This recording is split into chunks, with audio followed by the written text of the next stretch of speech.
Due to both its importance and the implications it could have on the future, the ratification of the Constitution was fiercely debated between September of 1787 and June of 1788.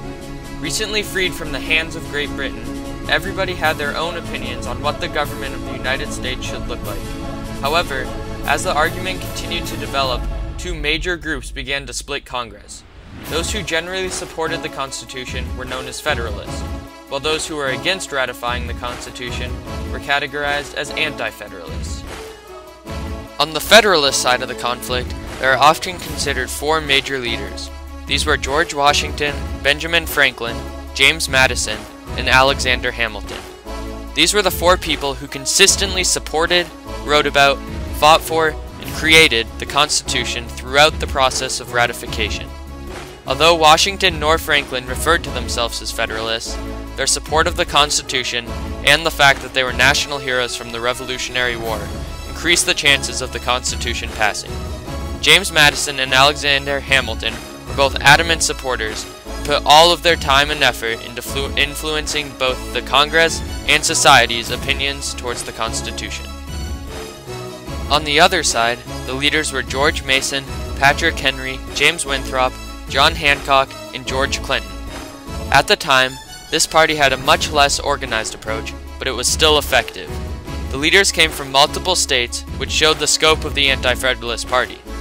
There were also many local and state politicians who joined in order to maintain the power which they believed would be taken away by a central government. The main argument of the Federalists was that the Articles of Confederation were inadequate for governing a country and that a stronger central government was needed. They believed that the government should have more power than individual states, which had not been true under the Articles of Confederation. This way, there could be standard laws, currency, leadership, and more. Furthermore, the Federalists believed that a pure democracy would cause serious problems in the future, and that a democratic republic was a more reliable option. This eventually led to the development of the executive branch. Also, on the topic of rights, Federalists believed that it was the government's duty to protect the rights of its people, so no Bill of Rights was needed. Finally, the Federalists believed that a strong government would promote the growth of commerce, and that there should be a separation between church and state. Just like other parts of the debate, the Anti-Federalist beliefs were nearly the exact opposite of the Federalists. Anti-Federalists argued that a strong central government would destroy the purpose of the revolution, limit democracy, and restrict state rights. The Constitution was untested, so there was no guarantee that it would solve the problems from the Article of Confederation, which the Federalists had supposedly exaggerated. They believed that the president would be given too much power, so much in fact, that they believed he would have more power than the king did. Next, they believed that the proposed constitution favored wealthy men and was an attempt to preserve their power. The Anti-Federalists claimed that the creators of the Constitution had formed an elitist group which in itself went against the laws for ratification stated in the Articles of Confederation. Also, unlike their opposition, Anti-Federalists wished for there to be a Bill of Rights similar to the one established in England in 1689. Finally, they opposed the omission of any reference of God which the Federalists had proposed. Just like in any debate, both sides had a strategy planned on how to come out on top. The Federalists emphasized weaknesses in the Articles of Confederation, cut on their opponents personally, and claimed that the Anti-Federalists had no solution. Anti-Federalists focused on how the Constitution did not protect individual rights, and how it gave the government more power than the British ever had. The Federalists put together a series of 88 articles or editorials in support of the ratification of the Constitution.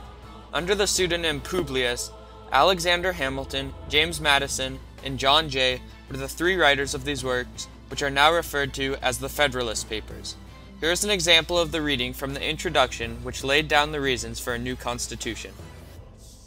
After an unequivocal experience of the inefficiency of the subsisting federal government, you are called upon to deliberate on a new constitution for the United States of America. The subject speaks its own importance, comprehending in its consequences nothing less than the existence of the Union, the safety and welfare of the parts of which it is composed, the fate of an empire in many respects the most interesting in the world. Similarly to the Federalist Papers, the Anti-Federalist Papers were a collection of writings cutting in on the Constitution and the opposition. However, these papers were not a strictly organized project. There was no campaign behind the writings classified as Anti-Federalist Papers. The largest collection was one by Morton Borden, which included 85 works from the pen names Cato, believed to be George Clinton, Brutus, probably Robert Yates, Centennial, Samuel Bryan, and the Federal Farmer. The author is unclear. Here is a passage from the first letter. The numerous tribunals to be erected by the new plan of consolidated empire will find employment for 10 times their present numbers. These are the loaves and fishes for which they hunger. They will probably find it suited to their habits. It is not to the habits of the people. There may be reasons for having but few of them in the state convention, lest their own interests should be too strongly considered. The time draws near for the choice of delegates. With an invisible deadline approaching before the Union fell apart, the Federalists promised the Anti-Federalists that they would add a Bill of Rights to the Constitution if it was ratified. When New Hampshire voted yes in June of 1788, the necessary 9 states had accepted the new Constitution, and it was ratified. In May of 1790, Rhode Island accepted, and the Constitution became the new supreme law of the land.